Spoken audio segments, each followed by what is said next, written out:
నరసరావుపేట మండలం ములకలూరు వద్ద రోడ్డుపై రైతులు ఆందోళన చేశారు. సాగునీరు లేక మొక్కజొన్న ఎండిపోతుందని రైతులు నిరసన వ్యక్తం చేశారు. మొక్కజొన్న పంట కంకులతో రోడ్డుపై బైఠాయించిన పలువురు రైతులు తమ ఆవేదనను వ్యక్తం చేశారు. రైతుల ఆందోళనతో నరసరావుపేట నుండి సత్తెనపల్లికి వెళ్లే వాహనాల రాకపోకలకు అంతరాయం కలిగింది.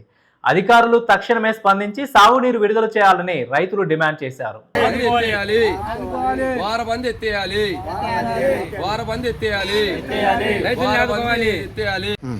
ములకలూరు గ్రామం మాది 19 మేజర్లో 7 గ్రామాలకు పారాల్సిన నీళ్లు 5 గ్రామాలకు కూడా పారట్లేదు. ఇప్పుడు దాన్ని అధికారులు నిర్లక్ష్యమేనండి. ఇది కేవలం ఇన్ఫర్మేషన్ ఇవ్వకుండా ఆపడం, ఇది రైతుల్ని చిన్న చూపు చూస్తున్నారు సార్. మీరు దాన్ని గమనించాల్సిందిగా మేము కోరుతున్నాం.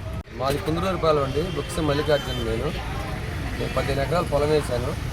ఎకరానికి 40 నుంచి 60 వేలు పెట్టుబడి అయింది. ఇప్పటికి ఇంకా ఒక 40 రోజులు నీళ్లు కంటిన్యూగా వస్తే తప్పితే మా పంట పండి మా చేతికి వచ్చే పరిస్థితి లేదు.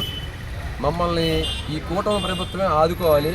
ఇట్లాంటి వారబందీ నాకు తెలిసి నాకు 49 సంవత్సరాలండి. నేను పొలం చేయమని పెట్టి దాదాపు 25 సంవత్సరాల నుంచి చేస్తున్నాను. ఇంతవరకు వారబందీ జనవరిలో ఇంతవరకు చూడలేం మేము ఎప్పుడు ఎలాంటివి.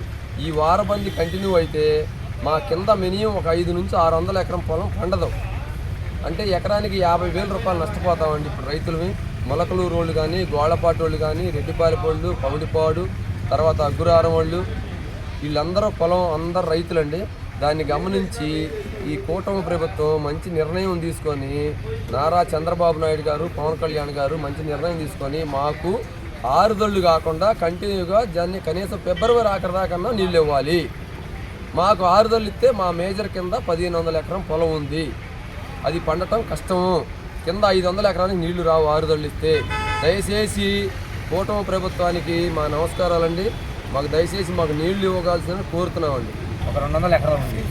మా కిందకు వచ్చి ఏ అధికారి ఏ లస్కర్ కూడా మాట్లాడట్లా. ఎక్కడ మేము పైకి వెళ్తే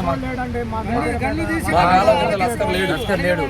మేము పైకి పోతే మేము కావ వేస్తాగానే మళ్ళీ అధికారులు వచ్చి కావ కిందకి దించేస్తున్నారు.